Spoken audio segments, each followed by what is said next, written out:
नमस्कार, मैं अशोक कुमार पांडे और स्वागत है आपका टीसीएच पर। हाजिर हूं इजराइल, फलस्तीन, Lebanon, Iran, Middle East, Syria और इसके बहाने सारी दुनिया की खबरें लेकर। बाकी खबरों पर जाऊं उसके पहले एक सुंदर सी तस्वीर और एक सुंदर सी खबर। पिछले 1.5-2 साल से अगर गजा में सबसे ज्यादा कोई परेशान हुआ है तो बच्चे परेशान हुए हैं। उनकी पढ़ाई खत्म हो गई थी, खाने पीने की समस्या, कभी यहां भटक रहे हैं कभी वहां भटक रहे हैं और सबसे ज्यादा तो बच्चे ही मारे गए। इस बीच में यह तस्वीर आई है स्कूल की, जिसमें बाकायदा बेंच लगी हुई है, ब्लैक बोर्ड लगा हुआ है, टीचर पढ़ा रहे हैं और बच्चे पढ़ रहे हैं। जो नहीं जानते हैं उनको बता दूं कि गजा उस इलाके के सबसे ज्यादा पढ़े लिखे इलाकों में से रहा है। सबसे ज्यादा पीएचडी कहीं से होते हैं तो गजा से होते हैं। एक बार फिर से बच्चों ने पढ़ना लिखना शुरू कर दिया है और यह तस्वीर सीधी चुनौती है नेतन्याहू को, ट्रंप को और उन सभी लोगों को जो गजा खाली करने का ख्वाब देखते हैं। गजा खाली नहीं होने वाला है। वहां के लोगों ने जिंदगी जीनी शुरू कर दी है। वहां के लोगों ने तय कर लिया है कि हम अपनी जमीन छोड़कर कहीं नहीं जाएंगे। कल की एक खबर पे आते हैं। शायद मैं इकलौता आदमी था, और कई बार ऐसे दावे कर लेने चाहिए क्योंकि वाकई आप जानते हैं काफी मेहनत करनी पड़ती है इन चीजों के पीछे। जब इजराइल में बम विस्फोट हुआ था तो जितनी मैंने स्टडी की थी मेरी समझ में यही आया था कि यह विस्फोट फर्जी है। 3 बसों में विस्फोट हुआ था और कहा यह गया कि यह विस्फोट हमास ने कराया, फलां ने कराया, ईरान तक का नाम आ गया कि ईरान ने यह प्लान किया है। और मेरा सवाल यही था कि अगर ईरान या हमास प्लान करते तो रात को प्लान करके सुबह के लिए क्यों करते? आपने बम रख दिया और उसमें टाइमर लगाते कि सुबह 9 बजे विस्फोट हो। अरे भाई, यही काम दोपहर में कर लेते, यही काम शाम को कर लेते या अगले दिन ही करते जब बस में लोग होते। खाली बसों को उड़ाकर किसी को क्या मिलने वाला है? मैंने कल यह शक जाहिर किया था कि बहुत मुमकिन है कि इजराइल ने खुद ही यह तमाशा किया हो। यह शक काफी हद तक सही होता नजर आ रहा है। शिन बेट ने, जो इजराइल की पुलिस है एक तरह से आप कह सकते हैं, उसने जिनको गिरफ्तार किया है वो इजरायली यहूदी हैं। इजरायली यहूदियों को गिरफ्तार किया गया है। कल खबर आई 3 को गिरफ्तार किया गया है। कई अखबारों में आज भी 3 की खबर है। कुछ में कहा गया है 3 लोग शामिल हैं और कई इजरायलियों को गिरफ्तार किया गया है। भाई, 3 के अंदर कई इजरायली कौन से हो जाएंगे? 2 हो जाएंगे या 3 हो जाएंगे? असल बात यह है कि एक भी अरब, एक भी वेस्ट बैंक के निवासी या एक भी मुसलमान को गिरफ्तार नहीं किया गया है। गिरफ्तार किया गया है इजरायली यहूदियों को और शिन बेट ने ही गिरफ्तार किया है। और शायद इसी बात की नाराजगी है कि इजराइल की कैबिनेट अब डिमांड कर रही है कि शिन बेट के जो चीफ हैं वो इस्तीफा दें। वैसे भी शिन बेट के जो चीफ हैं उनसे इजराइल के प्रधानमंत्री की पट नहीं रही है। आप जानते हैं कि अगले दौर की जो बातचीत होनी है उसमें शिन बेट के चीफ को नहीं भेजा जा रहा है। साथ में इजराइल यानी कि नेतन्याहू जब हमास के ऊपर फिर से अटैक करने की बात कर रहा था अभी कुछ दिन पहले, तो सबसे पहले जिसने इस बात के लिए मना किया था वो शिन बेट के चीफ थे।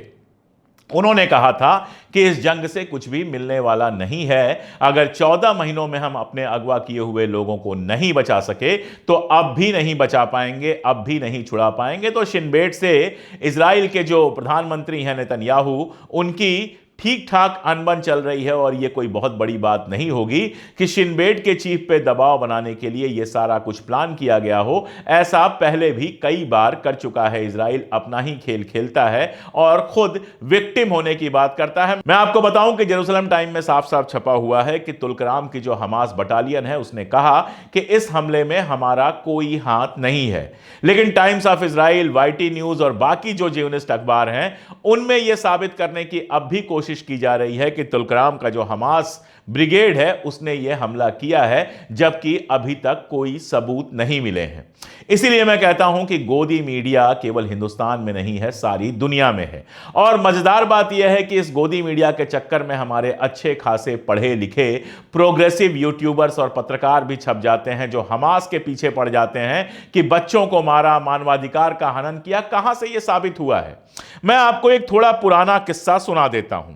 रान शर्मन नाम का एक अगवा किया हुआ व्यक्ति था। खबर यह आई, इजराइल में खबर यह दी गई, 3-4 महीने पुरानी बात है, कि रान शर्मन को मार दिया फलस्तीनियों ने, यानी कि हमास के लोगों ने रान शर्मन को मार दिया। लेकिन उनकी फैमिली को इस बात पर भरोसा नहीं था। वो लगातार अपने सोर्सेस से जांच करते रहे और महीने भर बाद इजराइल की पुलिस ने, इजराइल की आर्मी ने यह माना कि रान शर्मन को जिसने मारा था वो हमास नहीं था, इजराइल की आर्मी के अटैक में ही रान शर्मन मारा गया था। यहां मैं आपको याद दिला दूं कि आईडीएफ के जो एक्स चीफ हैं वो बाकायदा कह चुके हैं कि हमने हैनिबल डायरेक्टिव्स का यूज किया, यानी अपने ही लोगों को मारा, अगवा किए हुए लोगों को भी, और 7 अक्टूबर को भी ऐसे कई लोगों को मारा जो अगवा हो सकते थे। यानी इजराइल ने अपने ही नागरिकों को हैनिबल डायरेक्टिव के तहत मारा है। यह बात आईडीएफ के एक्स चीफ बाकायदा कैमरे पे एक्सेप्ट कर चुके हैं। अब जिस शीरी बीबा की बात हो रही है, कल कहा गया उनकी बॉडी नहीं आई है, आज खबर आई है कि शीरी बीबा की बॉडी सौंप दी है हमास ने और यह बॉडी उनको मिल गई है। और अब कहा जा रहा है, साथ में कहा जा रहा है कि बच्चों को अपने हाथ से हमास ने मारा, वो इजराइल के हमले में नहीं मारे गए। इन सब का सोर्स क्या है? इन सब का सोर्स सिर्फ और सिर्फ इजराइल है। वही इजराइल जो अभी तक 7 अक्टूबर के हमले की जांच के लिए तैयार नहीं हुआ। इजराइल की कही सारी बातों को आप सही कैसे मान लेंगे? यही इजराइल है जिसने कहा कि अवन में भून दिया था, आग में भून दिया था हमास ने बच्चों को। बाद में मालूम चला कि सारी खबर झूठी थी। कितने सारे झूठ इजराइल बोल चुका है पिछले 14-15 महीनों में, और हमारे जैसे लोग जो इजराइल का इतिहास पढ़ते हैं वो जानते हैं कि पिछले 70 सालों में जितने झूठ इजराइल ने बोले हैं, अगर उन सबको एक साथ लिख दिया जाए तो बाइबिल और कुरान से भी मोटी किताब बन जाएगी, हजारों पन्नों की। इतने झूठ इजराइल बोलता है। तो इजराइल ने दावा किया, और उस इजराइल ने दावा किया जिसका प्रधानमंत्री नेतन्याहू किसी ना किसी बहाने चाहता है कि सेकेंड फेज का जो बातचीत होनी है, सीज फायर होनी है, वो ना हो पाए। और उसको मानकर आपने तुरंत हमास के ऊपर हमला करना शुरू कर दिया। मैंने साफ कहा था कि अगर हमास ने बच्चों को मारा है तो हमास की मलामत निश्चित तौर पर होनी चाहिए, लेकिन इसकी जांच कौन करेगा? इसकी जांच तो केवल एक निष्पक्ष एजेंसी कर सकती है। यहां पर एक खबर और आपको बता दूं जो थोड़ी पुरानी है। यूनाइटेड नेशन ने कहा था कि 7 अक्टूबर को हमास ने इजराइल में क्या क्या किया है, हम उसकी जांच करना चाहते हैं, ताकि हमें पता हो कि हमास का युद्ध अपराध कितना था। इजराइल ने साफ मना कर दिया कि हम यूनाइटेड नेशंस को यहां जांच नहीं करने देंगे। क्यों मना कर दिया?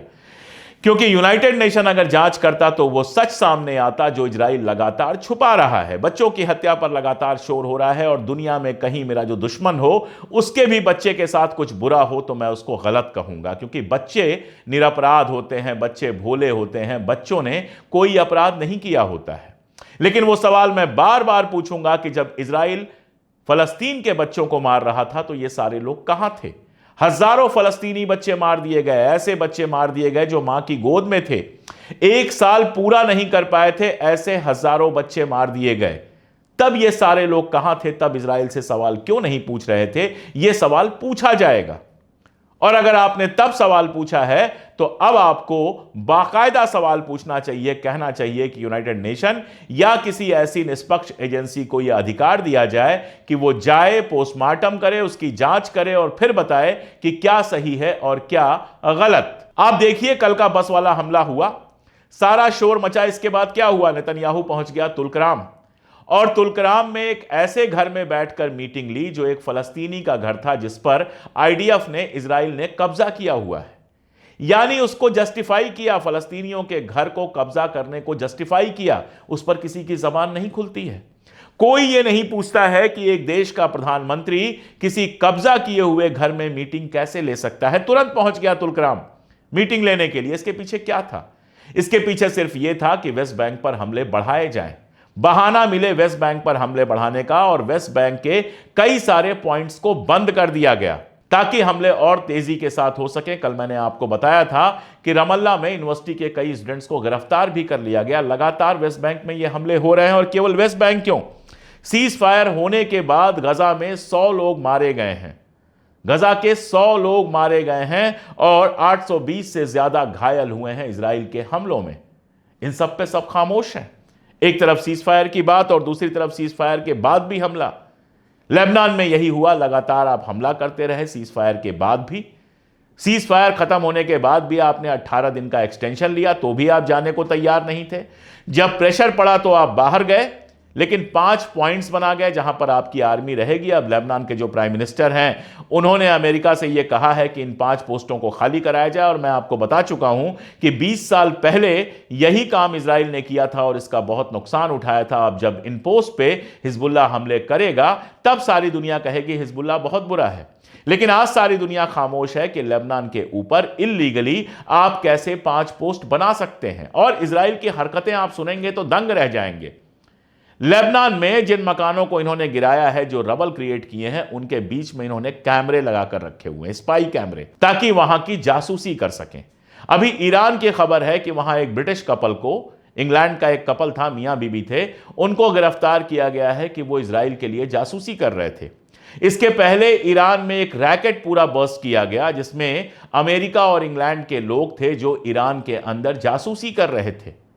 यह सारा कुछ माफ है, इन सब पे खामोशी है, लेकिन जरा सी कोई चीज मिल जाए तो फलस्तीनियों और गजा के लोगों और हमास के ऊपर हमला करने के लिए अच्छे अच्छे लिबरल लोग भी तैयार हो जाते हैं। यह बात मुझे कई बार आश्चर्यचकित करती है। एक और खबर जिसका मैंने कल जिक्र किया था और जिसका मैंने थंबनेल भी लगाया था कि ट्रंप का गजा प्लान फेल हो चुका है। कल मैंने आपको बताया था कि कैसे ट्रंप के जो मिडिल ईस्ट के एनवाय हैं, विटकॉफ, उन्होंने कहा था कि नहीं नहीं, ये कोई एविक्शन का प्लान नहीं है, हम लोगों को बाहर नहीं निकाल रहे हैं। आज ट्रंप का एक बड़ा मजेदार बयान आया है। ट्रंप ने कहा है मैं कोई फोर्स नहीं कर रहा हूं, मैं कोई दबाव नहीं बना रहा हूं, मैंने एक ऑप्शन दिया है। मैंने यह ऑप्शन दिया है कि गजा वाले चाहें तो गजा में रहें और ना चाहें तो गजा के बाहर उनको जगह दे दी जाए जहां वो जाकर रहें। कल तक आप कह रहे थे कि गजा को खाली कराया जाएगा, वहां पर रिविएरा बनेगा, अमेरिका उसको अपने कब्जे में ले लेगा, लेकिन साथ में यह भी कह रहे थे कि अमेरिका अपने सैनिक नहीं भेजेगा।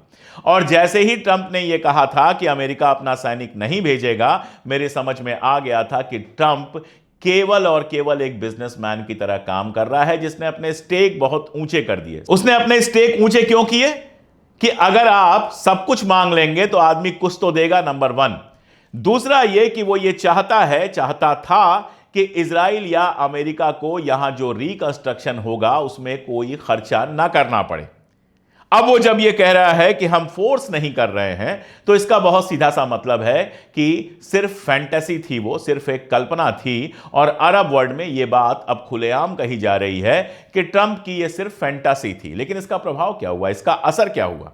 इसका असर यह हुआ कि इजराइल और जॉर्डन दोनों सीधे पैरों पर खड़े हो गए कि भाई हम नहीं ले सकते फलस्तीन के लोगों को, तो फिर क्या, आगे बढ़ो, रिकंस्ट्रक्शन करो। तो इजिप्ट, सिसी, जो अभी तक खामोश बैठा हुआ था, सिनाई में आर्मी लगा रहा है और साथ में रिकंस्ट्रक्शन के लिए तेजी से काम कर रहा है।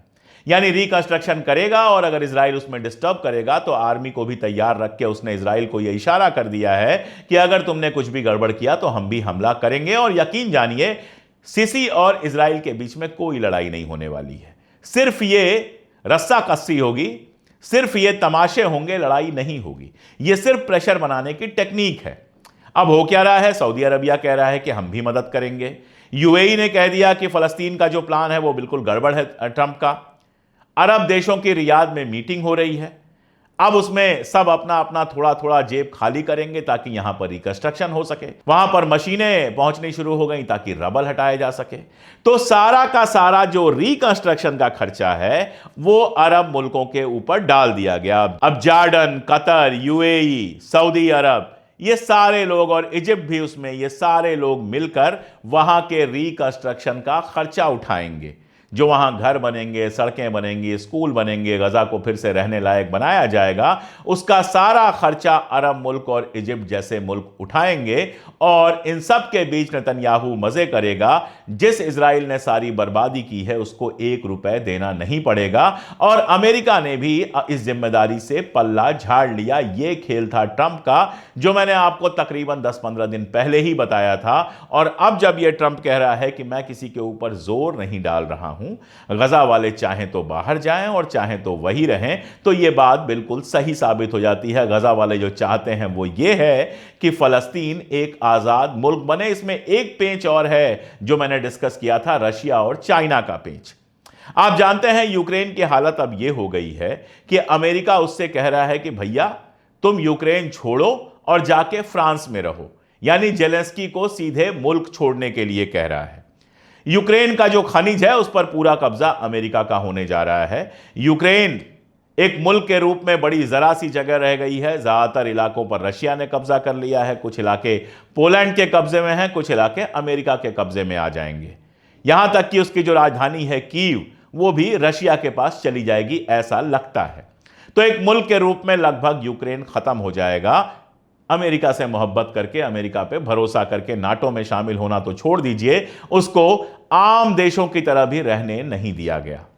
और साफ साफ कह रहा है ट्रंप कि हम चाइना और रशिया के साथ दोस्ती करेंगे।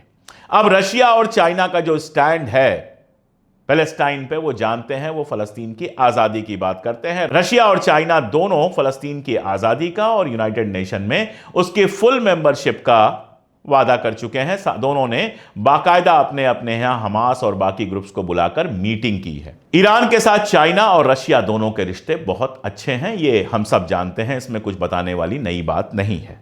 तो जाहिर है कि अगर रशिया और चाइना के साथ दोस्ती होती है अमेरिका की, तो ईरान पर भी उसका जो असर होगा, ईरान से के साथ जो उसके संबंध हैं उस पर जो असर होगा, वो कुछ ना कुछ जरूर होगा। और उसमें यह बिल्कुल मुमकिन है कि ईरान के ऊपर हमला करने की इजराइल को अनुमति ना दी जाए, क्योंकि ईरान रशिया और चाइना दोनों का बड़ा ट्रेड पार्टनर है।